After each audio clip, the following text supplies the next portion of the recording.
కాళేశ్వరంపై 10 పేజీలతో అధికారులు నివేదిక సిద్ధం చేశారు. కాళేశ్వరం వైఫల్యానికి ప్రధాన కారణం కేసీఆర్ అంటూ రిపోర్ట్లో ఉంది.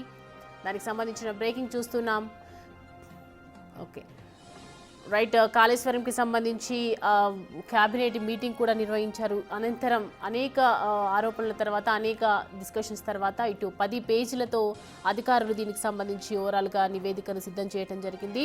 కాళేశ్వరం వైఫల్యానికి, కాళేశ్వరంలో బ్యారేజ్ కుంగిపోవడానికి గల ప్రధాన కారణం కేసీఆర్ అంటూ ఒకవైపు అనుమానాలు వచ్చినప్పటికీ కూడా ఇవాళ నివేదికలో మాత్రం స్పష్టంగా క్లియర్గా కనిపిస్తూ ఉంది మనకి. కాళేశ్వరంపై 10 పేజీలతో అధికారులు నివేదిక సిద్ధం చేసిన వాటిలో వైఫల్యానికి సంబంధించి పూర్తిగా కారణం కేసీఆర్ అంటూ రిపోర్ట్ చెప్తుంది. మరి దీనికి సంబంధించి ఇన్వెస్టిగేషన్ ఏ విధంగా స్టార్ట్ చేస్తారు, ఏసీబీ ఆధ్వర్యంలో జరుగుతుందా అనే ప్రతి ఒక్కటి కూడా డీటెయిల్డ్గా మనకి తెలుస్తుంది. సో ప్రజెంట్ అయితే ఓవరాల్గా 10 పేజీలకు సంబంధించి అధికారులు నివేదిక అయితే సిద్ధం చేయడం జరిగింది. పూర్తిగా నివేదికకు సంబంధించి ఏదైతే గతంలో చూసుకున్నటువంటి విచారణలో కూడా అనేక రకాలుగా కేసీఆర్ చెప్పడం వల్ల ఇక్కడ స్టార్ట్ చేశాము, ఇక్కడ నిర్మించాము, ఇక్కడ అన్నీ ఆయన ఆధ్వర్యంలోనే జరిగాయని చెప్పడం జరిగింది. సో ప్రజెంట్ అయితే ఈ నివేదిక ఆధారంగా చూసుకుంటే కనుక పూర్తిగా కాళేశ్వరం వైఫల్యానికి సంబంధించి ఓవరాల్ మెయిన్ రీజన్ అయితే కేసీఆర్ అంటూ ఒకవైపు నివేదికలో కనిపిస్తూ ఉంది.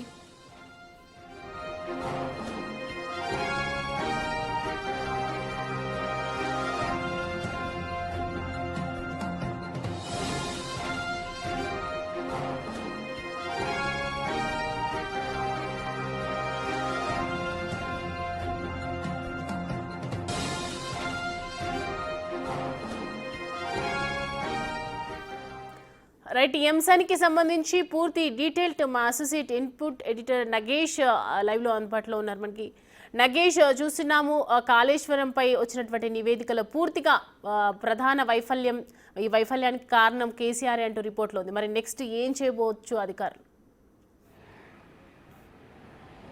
అంటే ఇవాళ దీనిపైనే మధ్యాహ్నం 2 గంటలకు క్యాబినెట్ మీటింగ్ జరగనుంది.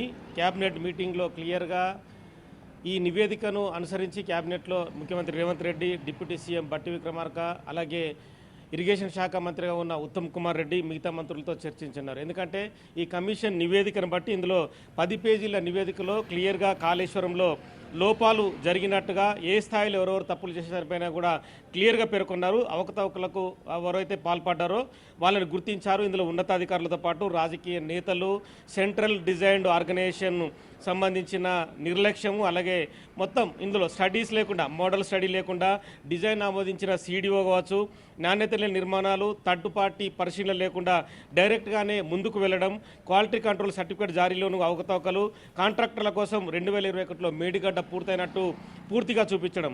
ఓవరాల్గా వచ్చిన ప్రైమరీ 10 పేజీల నివేదికలో కూడా ప్రతి ఒక్కరిని చూపించారు. ఇందులో చీఫ్ ఇంజనీర్ సీడీఓ ఉన్నారు, అలాగే engineers and chief engineer TSERL ఉన్నాడు, అలాగే ఇంజనీరింగ్ చీఫ్ కాళేశ్వరం ప్రాజెక్టు సంబంధించిన ఈఎన్సీ ఉన్నాడు, సూపరింటెండెంట్ ఇంజనీర్స్ ఉన్నారు, అలాగే ఎగ్జిక్యూటివ్ ఇంజనీర్లు ఈఈలు ఉన్నారు, deputy executive engineers and assistant engineers వాళ్ళు ఉన్నారు, అలాగే డిజైన్స్ వితౌట్ మోడల్ స్టడీస్ అని చెప్పి ఇందులో క్లియర్గా పేర్కొన్నారు. ఇందులో రెస్పాన్సిబుల్ పర్సన్లో పూర్ కన్స్ట్రక్షన్, అలాగే క్వాలిటీలో కూడా తీవ్రమైన తేడా, lack of third party vetting అని చెప్పి కూడా ఇందులో క్లియర్గా పేర్కొన్నారు.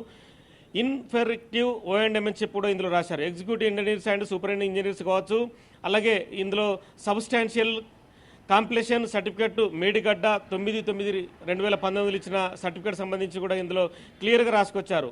ప్రతి విషయం కూడా ఇందులో ఇంజనీరింగ్ చీఫ్ O&M కావచ్చు, అలాగే డ్యామ్ సేఫ్టీ డివిజన్ కావచ్చు, ఇందులో శ్రీ మురళీధర్ ఈఎన్సీగా ఉన్న మొన్న రీసెంట్గా ఏసీబీ రైళ్లు జరిగిన మురళీధర్ 100 కోట్లు కాళేశ్వరం ప్రాజెక్టు అవినీతిలోనే సంపాదించడం ఆరోపణలతో ఏసీబీ రైడ్ చేసింది. దాదాపుగా 300 కోట్ల ఆస్తుల పైన గుర్తించింది. హరిరామ్ కూడా చీఫ్ ఇంజనీర్ PCSS ప్రాజెక్ట్, ఇతనిపైన కూడా ఏసీబీ దాడులు నిర్వహించింది. అవినీతి నిరోధక శాఖలో కూడా కోట్లాది రూపాయల ఆస్తులు బయటపడ్డ పరిస్థితి. అలాగే నరేందర్ రెడ్డి, టి శ్రీనివాస్ కావచ్చు, ఓంకార్ సింగ్ ఉన్నాడు. అలాగే క్లియర్గా ఇందులో పై అధికారులు, former principal secretary and IAS ఆఫీసర్ల పేర్లను కూడా ఎస్కే జోషి కమిషన్ పేర్కొంది. ఇందులో ఎస్కే జోషి IAS ప్రిన్సిపల్ సెక్రటరీని కూడా గవర్నమెంట్ ఆఫ్ ఇరిగేషన్గా పనిచేస్తూ ప్రాజెక్టు రూపకల్పన క్లియర్గా ముందుకు తీసుకెళ్లిన వ్యక్తులు ఇతనే ఉన్నారు. Surprise critical expert committee report that would be blocked Medigadda barrage అని చెప్పి ఇందులో క్లియర్గా పేర్కొన్నారు. స్మితా సబర్వాల్ అప్పుడు సీఎంఓలో చక్రం తిప్పిన అధికారి అడిషనల్ సెక్రటరీ టు సీఎం అని చెప్పి ఇందులో క్లియర్గా రాశారు. Failed to present crucial files before cabinet violated business rules అని చెప్పి ప్రతి బిజినెస్ రూల్స్లో క్యాబినెట్ మీటింగ్లో కానీ ఖచ్చితంగా కాళేశ్వరం ప్రాజెక్టు సంబంధించిన రిపోర్ట్ ఇవ్వడంలో కూడా స్మితా సబర్వాల్ కావాలనే తాత్సారం చేసిందని చెప్పి కూడా క్లియర్గా పేర్కొన్నారు.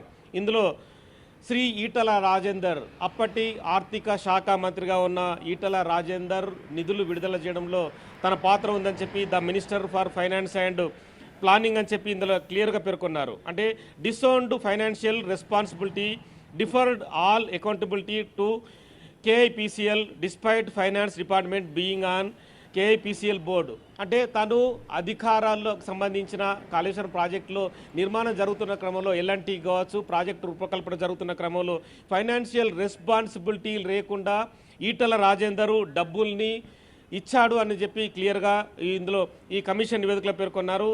దెన్ మినిస్టర్ ఫర్ ఇరిగేషన్ మినిస్టర్గా ఉన్న అప్పటి మాజీ మంత్రి హరీష్ రావు కూడా కాళేశ్వరం ప్రాజెక్టుని త్వరితగతిన పూర్తి చేయాలని చెప్పి ఇష్టం వచ్చిన రీతిలో ముందుకెళ్ళి ప్రజలకు చూడడం కోసం అయితే కాళేశ్వరం డిజైన్ పూర్తయిందని చెప్పి ఏ ఇంటర్నేషనల్ BBC ఛానల్తోనో పైన డ్రోన్ వీడియోలు చూపించి చేపించడం అనేది క్లియర్గా ఇక్కడ లోపాలు గుర్తించినట్టు అర్థమవుతుంది. ఇరిగేషన్ మినిస్టర్గా ఉన్న హరీష్ రావు అక్కడికి వెళ్ళి కేవలం పైన అంటే యాక్టింగ్ అంటే నటనలో ఇదిగా ఉన్నట్టుగా అక్కడికి వెళ్ళి టోపీ పెట్టుకొని కాళేశ్వరం ప్రాజెక్టుని తానే నిర్మిస్తున్నట్టుగా చూపించాడని చెప్పి కూడా క్లియర్గా అర్థమవుతుంది. ఈ క్రమంలోనే ఇరిగేషన్ మినిస్టర్ ఉన్న మాజీ మంత్రి హరీష్ రావు కూడా తీవ్రమైన తప్పులకు పాల్పడ్డాడని చెప్పి ఈ రిపోర్ట్లో క్లియర్గా పేర్కొన్నారు. Gave random instructions without accountability under mind administrative ప్రాసెస్లో క్లియర్గా తప్పులు కనిపిస్తున్నాయని చెప్పి ఇందులో పేర్కొన్నారు. Held directly and vicariously accountant for irregularities in planning execution completion.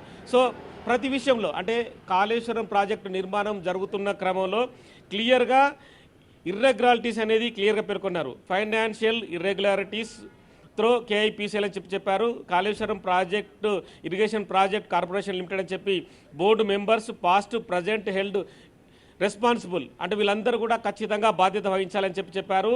Acting as loan facilitators without oversight misappropriating public money ప్రజల ధనాన్ని వృధా చేయడంలో వీళ్ళందరి పాత్రదారులని చెప్పి పేర్కొన్నారు. Ignoring project appraisals and revenue generation obligations.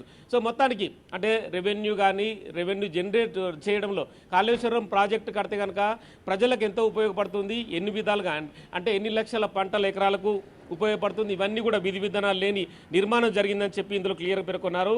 Officials కావచ్చు, ఫైనాన్స్ కావచ్చు, ఇరిగేషన్ కావచ్చు వీళ్ళందరూ కూడా పాత్రదారులే సూత్రధారులే అని చెప్పి క్లియర్గా పేర్కొన్నారు. Liable for criminal breach of trust and misappropriation వీళ్ళందరూ కూడా గతంలో అంటే మామూలుగా క్రిమినల్ కేసుల్లో కూడా ఇవన్నీ వర్తిస్తాయి.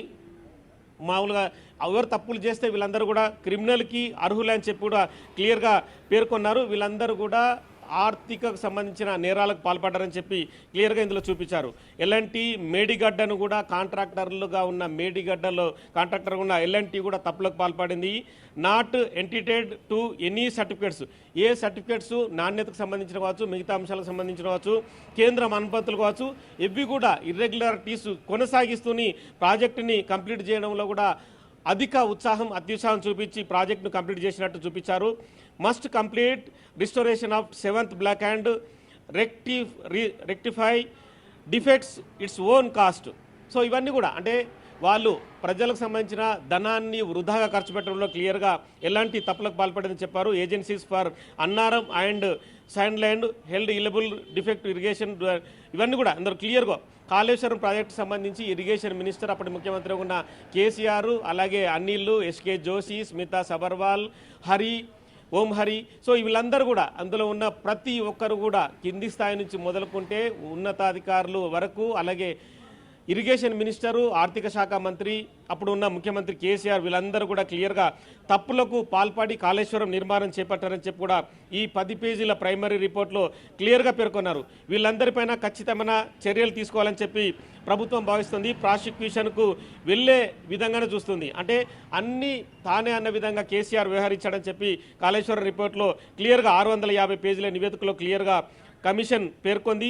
త్రిసభ్య కమిషన్ అంటే అప్పుడు సంబంధించిన పూర్తి నిర్ణయాధికారం కూడా కేసీఆర్ హరీష్లే నిర్ణయాధికారం తీసుకున్నారు. వీళ్ళందరూ కూడా సొంతంగా 2016 జూలై ఆగస్టు నిర్మాణ సంస్థతో ఒప్పందం జరిగిందని వ్యాప్కోస్తో సంప్రదింపులు జరపకుండా 2016 అక్టోబర్ 22 హైపవర్ కమిటీ నిర్ణయం పేరుతో కూడా బ్యారేజీ నిర్మాణం ప్రదేశాలు కూడా మార్చారని చెప్పి కూడా రిపోర్ట్లో క్లియర్గా పేర్కొంది. సో మొత్తం ఓవరాల్గా కాళేశ్వరం అనేది నిర్మాణం అనేది కూడా ఉద్దేశపూర్వకంగానే జరిపించారని చెప్పి క్లియర్గా పేర్కొన్నారు.